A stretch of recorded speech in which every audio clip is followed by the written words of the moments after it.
Bonjour messieurs, dames, nous voilà réunis ensemble donc pour une petite vidéo qui va vous expliquer un petit peu comment pouvoir faire l'installation donc de Windows Server. Ok, donc là j'ai pris la version 2016. Ça, vous êtes sur la 2012, il y a très peu de changements, je vous expliquerai exactement les changements qu'il y a, tout ça comme bien entendu, hein, c'est juste une révision de ce que vous avez déjà fait. OK, mais n'hésitez pas à regarder pour, vous habituer au niveau des petits pièges. OK, donc pour faire tout ça, nous allons l'installer sur notre VirtualBox, OK, qui est ici. Ça donc vous cliquez ici sur nouvelle, d'accord. Vous allez taper le nom, donc moi il s'appelle Windows Server 2016.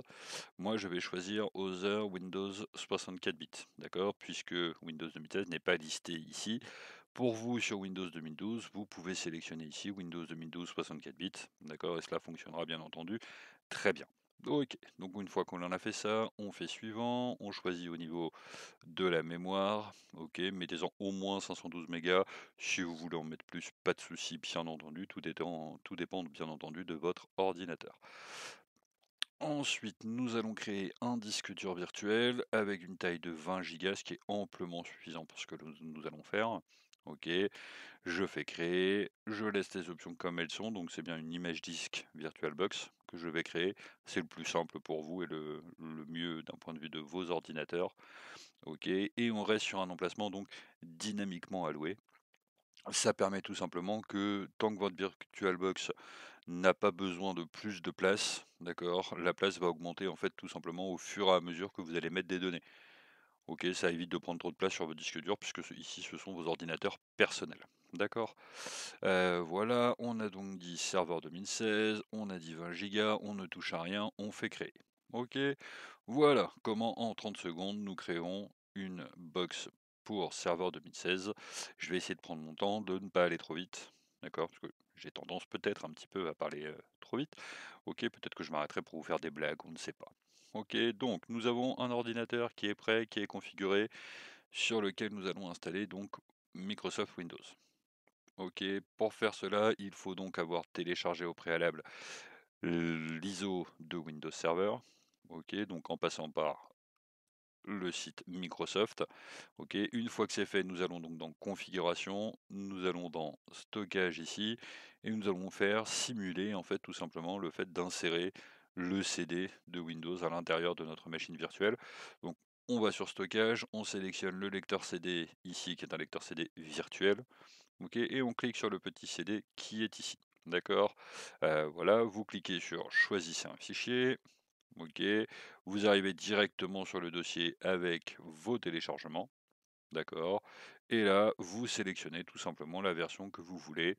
Du coup, donc là, c'est 64 bits, serveur FR évaluation, d'accord.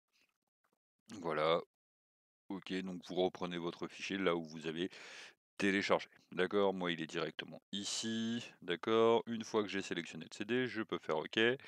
Et à ce moment-là, je vais pouvoir allumer mon ordinateur qui va automatiquement démarrer du coup sur le CD qui est censé être à l'intérieur. Je lance donc ma petite machine en espérant qu'elle fonctionne. Si vous avez ce petit écran qui vous gêne, n'hésitez pas, la petite croix bleue, hop. C'était juste un message pour vous dire que votre clavier était bien reconnu, tout simplement. OK. Donc, on va laisser faire. Ah, après le clavier, maintenant, il nous dit que la souris a bien été reconnue. C'est pour ça que vous pouvez bouger votre souris ici et que ça fonctionne. Voilà, donc nous sommes en français, français, d'accord, nous allons donc sur suivant, ok, et le but étant de l'installer, bien entendu, nous cliquons sur installer maintenant. Il nous démarre notre programme d'installation, tout ça vous avez l'habitude, vous l'avez déjà fait avec Mathias, d'accord, et là vous arrivez sur le choix des versions que vous allez utiliser. D'accord? Donc nous restons, nous, dans la formule standard. La différence entre la formule standard et la formule data center, OK, c'est tout simplement le nombre de machines sur lequel vous allez pouvoir faire ce que l'on appelle de la virtualisation. D'accord? La virtualisation, vous verrez ça un peu plus tard dans votre formation. Nous, au point où nous en sommes, OK, la version standard est parfaite. Pensez bien surtout à regarder dans la liste ici. Moi, il y a marqué expérience utilisateur, vous, il y a marqué avec interface graphique. Sélectionnez celle-ci, à moins que vous sentiez de le faire, bien entendu, tout en mode commande. Ça, mais je pense que même moi, je ne suis pas capable de le faire. D'accord? Donc voilà, on va prendre une interface graphique, c'est bien, c'est pratique. OK. Une fois que ça c'est fait, on clique sur suivant. D'accord, nous avons ici le terme du contrat de licence. OK, je vous rappelle que c'est un contrat que vous signez, avec Microsoft.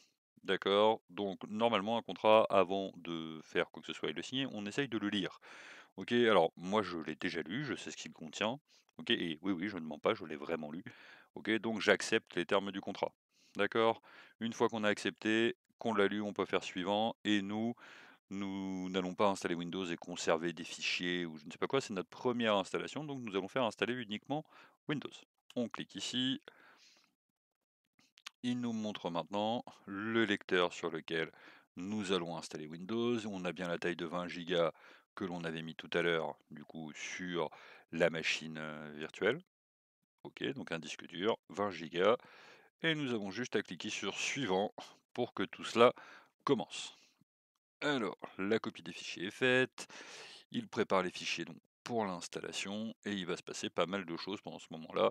Soyez patient, OK, en fonction de votre ordinateur, ça peut être plus ou moins rapide.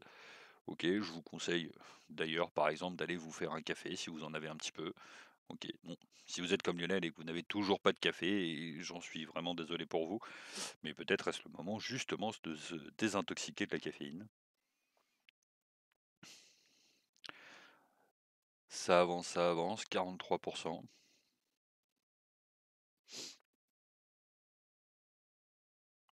Un petit peu de silence.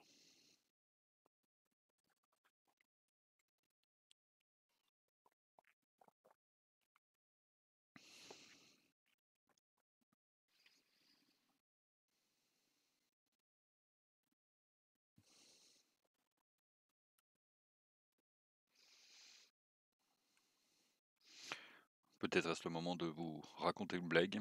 Est-ce que vous savez ce que dit un canard quand il a soif?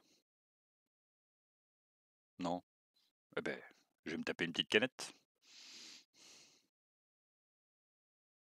Oui, je sais, c'était hilarant comme blague.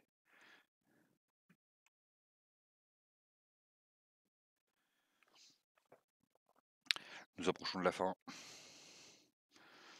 Vous avez vu que jusque-là, notre installation était quelque chose de très compliqué. Il nous installe les fonctionnalités, il regarde s'il y a des mises à jour. Étant donné qu'on a téléchargé la version récemment, il y a peu de chances qu'il y ait des mises à jour à faire. Voilà.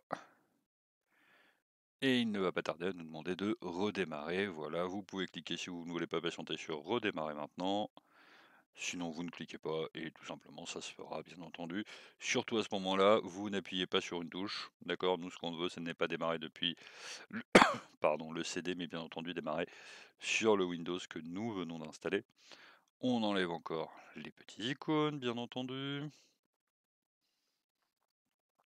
Le premier démarrage est toujours un petit peu plus long, hein. Il est en train de paramétrer votre ordinateur avec toutes les configurations que vous lui avez demandées et les configurations requises donc pour Windows Server. Voilà, on l'a vu rapidement, il a préparé nos périphériques. Alors, hop, il redémarre à nouveau, c'est tout à fait normal. Toujours, on n'appuie pas, on ne fait rien, on le laisse charger, on enlève toujours le petit écran, il vous le dira à chaque fois que vous redémarrez hein, votre machine virtuelle. OK, c'est le clavier et la souris qui vont bien fonctionner, pas de souci. Le petit écran bleu, et ici nous arrivons donc sur la première connexion à la personnalisation du mot de passe administrateur. Je vous rappelle que ce mot de passe doit être un mot de passe très très sécurisé pour éviter que quelqu'un sur le réseau ne puisse accéder à votre serveur. OK, tout simplement. Ça, vous n'êtes pas sur un ordinateur personnel. À partir du moment où vous touchez le serveur, il vous faut des mots de passe extrêmement complexes. D'accord. Voilà, oui, il y a des générateurs de mots de passe qui existent sur internet. Maintenant, ça veut aussi dire qu'il faut s'en souvenir. D'accord? Voilà, ne mettez pas quelque chose en rapport avec votre vie personnelle ou avec, votre travail, d'accord? Donc, le nom de l'entreprise dans laquelle vous travaillez plus l'année n'est pas une bonne idée. Le nom de vos enfants n'est pas une bonne idée non plus, d'accord? Voilà, prenez quelque chose qui soit sécurisé, qui ne représente rien. Un petit exemple, OK, il y a une personne que je connais, son mot de passe, c'est toujours, une chanson de Disney dans lequel, pour les paroles, il prend la première lettre de chacun des mots des 10 premiers mots de la chanson, d'accord? Et avec ça, il fait un mot de passe et il rajoute à la fin l'année à laquelle est sorti le film, d'accord? Donc voilà, c'est ce genre de choses.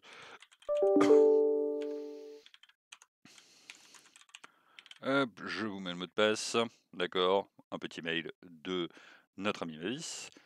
Hop, et ensuite vous cliquez sur terminer. Il finalise vos paramètres et là vous arrivez donc sur l'écran de première connexion. Je vous rappelle, pour faire CTRL-ALT-SUPR, ne le faites pas sur votre clavier, puisque ça fera CTRL-ALT-SUPR sur votre ordinateur et non pas sur la machine virtuelle. Vous allez ici tout en haut, vous cliquez sur entrée, sélectionnez clavier et vous avez envoyé CTRL-ALT-DEL. D'accord? Ici, on vous demande pardon, de rentrer votre mot de passe, vous le rentrez et il lance le premier démarrage de votre machine virtuelle. Toujours comme d'habitude, hein, c'est toujours un petit peu plus lent. Vous arrivez sur cet écran-là. Ici, il vous demande: «Est-ce que vous autorisez les autres PC et appareils de ce réseau à détecter votre ordinateur?» Oui, c'est mieux, parce que si vous masquez votre ordinateur, eh bien, aucun ordinateur de votre réseau ne pourra se connecter à votre serveur. Ce qui veut donc dire que votre serveur, qui est là pour leur fournir un service, bah, il servira à rien, en fait. D'accord? OK. Voilà qui termine cette première vidéo avec l'installation de Windows Server et automatiquement, vous avez vu que le gestionnaire de serveur s'est ouvert. OK, et nous verrons ça à la prochaine étape. Sur ce, je vous souhaite une bonne fin de journée et je vous dis à la prochaine pour une nouvelle vidéo.